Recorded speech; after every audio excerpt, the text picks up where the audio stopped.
India A won the toss and chose to bat first in Dambulla, aiming to put scoreboard pressure on Sri Lanka from the very first over.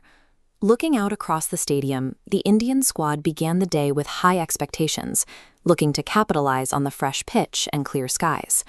But that initial optimism vanished almost immediately. Teenage star Vaibhav Suryavanshi was caught for 14, and Prabh Singh followed him back to the dugout moments later with only 2 runs. This chart shows win probability. At 16 for 2, a steep cliff drop instantly flips the advantage to the bowlers. That pulsating data point is a psychological anchor, forcing new batters into extreme defensive pressure to prevent a blowout. When you find yourself at 16 for 2, your strategy shifts. The goal is no longer about setting a record total, it is about simple survival. Ruturaj Gaikwad and Captain Tilak Varma took over with a clear mission. They ignored the urge to counterattack and instead focused on absorbing the Sri Lankan pressure, ball by ball. Gaikwad played with clinical precision. He anchored the entire innings, eventually reaching a massive 101-run century that put India back in the fight. Captain Verma provided the structural support needed at the other end. His steady 60 runs ensured the partnership stayed intact while the overs ticked away. This massive middle-order recovery completely changed the geometry of the game. Because they protected their wickets, the lower order finally had the freedom to attack in the final stretch. That freedom led to an explosive finish.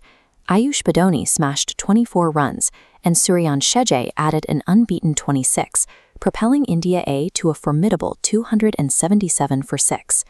This 261-run comeback proves a fundamental rule of the game. Early inning patience is the currency that buys you late-game aggression. Sri Lanka A now faced a target of 278. While many teams might have been demoralized by India's recovery, the home side came out swinging.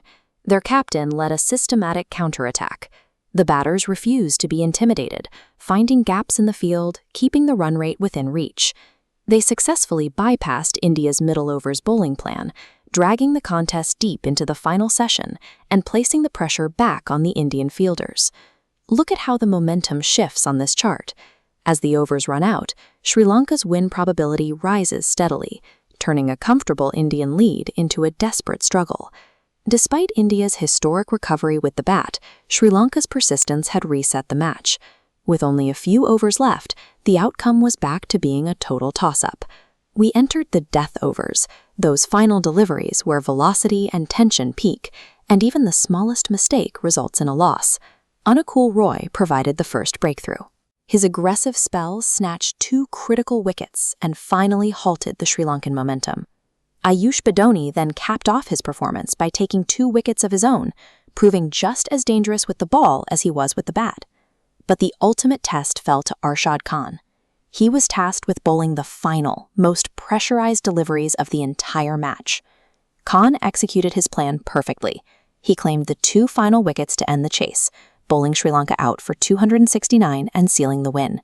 Surviving these final moments requires high-level psychological discipline. It is a battle of holding one's nerve exactly when the opponent has all the momentum. This bar chart shows the final result, a victory by only 8 runs. After a full day of play, that is an incredibly narrow margin of success. The game leaves us with a clear lesson on resilience. It takes grit to build something from a 16 for 2 collapse, and just as much grit to defend a shrinking lead in the final seconds. Now we look to the next match. Do you think Vaibhav Suryavanshi will bounce back with a century? Tell us in the comments.